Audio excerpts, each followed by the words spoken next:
Salut! Ma petite amie a demandé une pause lors d'un voyage en solo d'une relation de 7 ans. Oh, ça va être ouf. Ma petite amie est diplômée de l'université et a un programme de voyage à l'étranger requis en Italie. Je l'ai encouragée à passer plus de temps à voyager car elle est sur le point de s'engager dans une carrière pour le reste de sa vie. Ah, c'est sain ça! Les gens qui sont en relation mais qui sont capables de faire des activités séparées, c'est vraiment sain, je trouve. Tu restes une personne à part entière même dans une relation. Elle a donc décidé de voyager seule pendant 1 mois avant le programme de voyage à l'étranger, avec mon soutien pour le faire. Elle est allée 2 fois en Europe, une fois avec moi et une fois avec ses copines. Quand nous sommes allés ensemble en 2019, elle a dû partir tôt et j'ai voyagé avec mon frère avant de voyager en solo pendant 1 semaine. Elle était totalement à l'aise avec le fait que j'aille seule sur les îles grecques pour faire la fête. Était-elle totalement à l'aise avec le fait que j'aille seule sur les îles grecques pour faire la fête? Non. Nous avons donc convenu que je lui enverrais des SMS périodiquement et que je lui enverrais un SMS quand je rentrerai à la maison. Je l'ai fait. Fair. Si c'était d'un commun accord, c'est fair. Avance rapide jusqu'à présent. Elle retrouve sa petite amie pour se rendre à Ibiza. Suis-je totalement à l'aise? Non. Ainsi, encore une fois, nous avons convenu de simplement envoyer des SMS périodiquement et de me faire savoir quand elle rentrerait chez eux en toute sécurité. Bon, ok, c'est fair, tu sais, ce qui est bon pour toi, c'est bon pour elle aussi. Je n'ai pas eu de nouvelles pendant 8 heures. Apparemment, elle a verrouillé son téléphone pendant 3 heures et n'a pas pu m'envoyer de message lorsqu'elle est rentrée à la maison avant de s'endormir. What? J'étais un peu frustrée et j'ai posé quelques questions de suivi sur la façon dont cela s'est produit parce que c'est étrange. Ouais, c'est étrange.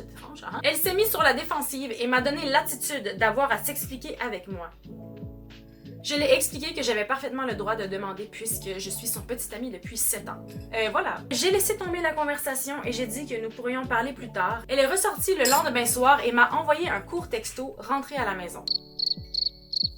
Ensuite, nous parlons. Elle dit que nous avons tous les deux besoin d'une pause. Elle dit que je devais travailler sur ma confiance et qu'elle devait apprendre à s'aimer sans dépendre de mes affirmations. Non. Je lui ai dit que je ne voulais pas de pause, mais si elle le faisait, nous devions simplement rompre. Elle a dit qu'elle ne voulait pas rompre, mais qu'elle tenait fermement à exiger une pause. Alors, j'ai rompu avec elle. Mon processus de pensée est que vous ne pouvez pas simplement dire « je veux une pause en ce moment parce que je profite de la vie et je m'occuperai de notre relation à mon retour ».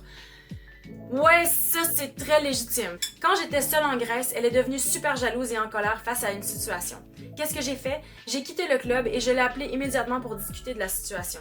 Imaginez si j'avais dit « je pense que nous avons tous les deux besoin d'une pause ». Je serais considérée comme un si mauvais petit ami. Pour tout dire, je suis assez blessée. Elle a dit que la pause n'était pas pour se connecter avec les autres, mais pour se concentrer sur nous-mêmes. Ouais, non, I don't believe you. Non. Maintenant, je lui ai donné tout l'espace dont elle avait besoin. Je me sens un peu tiraillée entre réagir de manière excessive à son désir de faire une pause, mais aussi rester ferme sur le fait que je ne pense pas que ce soit juste de ta part dans cette situation. Écoute. Ça fait pas longtemps que je lis des histoires de Reddit, mais ça fait longtemps que j'en consomme et honnêtement, quelqu'un qui est en voyage qui demande une pause, c'est jamais de bon augure.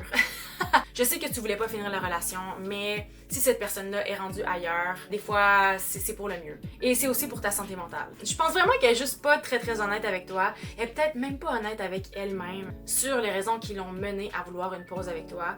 Mais si toi, tu le sentais pas, puis that's it. Faut écouter son gut feeling. Et je pense que t'as bien fait. Honnêtement, je pense pas qu'il y ait rien de bon à ressorti de ça. Ce qu'elle a exigé de toi, elle doit l'exiger d'elle-même aussi. Quelqu'un qui est insécure parce qu'il a toujours peur de se faire tromper, c'est souvent quelqu'un qui fait de la projection. Et ça, c'est pas la première fois que je le dis dans mes vidéos. Au pire, peu importe où t'es rendu dans la vie, j'espère que t'es heureux. J'espère que t'as trouvé la paix.